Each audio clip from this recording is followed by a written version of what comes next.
لك دا موبایل وروسته کړو موږ د انسپکټر عبد افریدي ده زه دلته ضلع خیبر کې د انټي کارفرنسل ضلع خیبر انچارج یم او دا کاروایي تاسو وینئ دلته زموږ بیسیکلي مقصد دی هغه ګاډي چې کوم د ملک مختلف حصونه شوي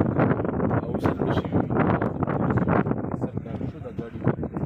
هغه موږ ته نن الحمدلله ریکور کړي دي او یو لوی تعداد کې ریکور کړي دي دا د ضم شده اضلاع په تاریخ کې خیبر دا اعزاز حاصل دی چې په دومره لوی تعداد کې دا ګاډي نیول شوي دي. څومره تعداد دی دغو ګاډو؟ سر جي داسې چل دی چې کوم ګاډي تاسو وینئ د دې مخامخ دا تقریبا 27 ګاډي دي بایکس هم شامل دي او د دې نه مخکې هم سر مونږ تقریبا 8 ګاډي مختلف اقسام اکسلایز هم پکې شامل وو الټوز هم پکې شامل وو دا سوزوکي پیک اپس چې هم پکې شامل وو هم خپل مالکانو ته ورکړل. درته وایي چې دا د کومې علاقې ور او پټ شوي د کوم ځای نه وو؟ خادم صاحب زیاتره ګاډي په دې کې د پنجاب دي د لاهور دي خانیوال دي ګوجراواله دي دا چې څومره د پنجاب پروینس دی زیاتره پکې هغو ګاډي وو پېښور ګاډي مو مالیت کې څومره د دغو ګاډو او څومره وخت کې نیولي؟ شنواز صاحب تقریبا چې د کوم مخامخ ګاډي تاسو اوس وینئ دا تقریبا مونږ په تقریبا 25 دنو کې مونږ دومره کاروایي کړې مالیت به څومره دی دغو؟ مالیت دا کروڑ نه برابره مالیت ګاډي مونږ نیولي. ابه صاحب موټرسایکل خلاف کاروي کله ګوزګه ډېر زیاتې مسلې په موټرسایکل کې دي او ټول هم تقریبا چې 2 نمبر ودغلا دي زیات. جنزیب صاحب تاسو خپل سوال وکړو جنزیب صاحب چونکې علاقه نوې ده او دلته د پولیس رولز اینڈ لاس چې کوم د امپلیمنټیشن کېدو دپاره موږ له لږ هغه دي خو الحمدلله موږ په دا باندې هم کار شروع کوو خلکو کې روزانه بنیاد باندې سنیپ چیکینګز کوو موټرسایکلز والا ودرو هغو ته ویو چې یاره مهرباني وکړو تاسو نمبر پلیټ ولګوو تاسو ګاډي کاغذونه یې ځان سره ساتو نو په ورو ورو په خلکو عبید صاحب یو دا ده چې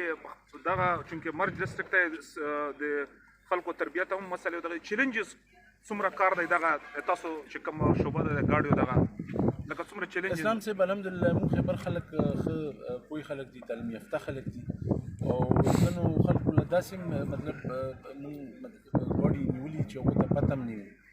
چې یاره دا ګاډي کې څه مسله شته پوهېږي او الحمدلله موږ سره ډېر ښه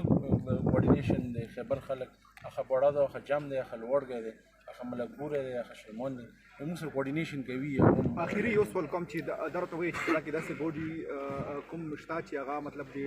ډېرې مودې نه داسې ورک شوي وو تاسو سره پیدا کړل څومره داسې ډیټیل شته؟ خادم صاحب تاسو بالکل خپل سوال وکړو په دې کې داسې ګاډي دي چې تقریبا په 2008 کې پټ شوي دي تر اوسه پورې په خیبر کې ګرځي داسې په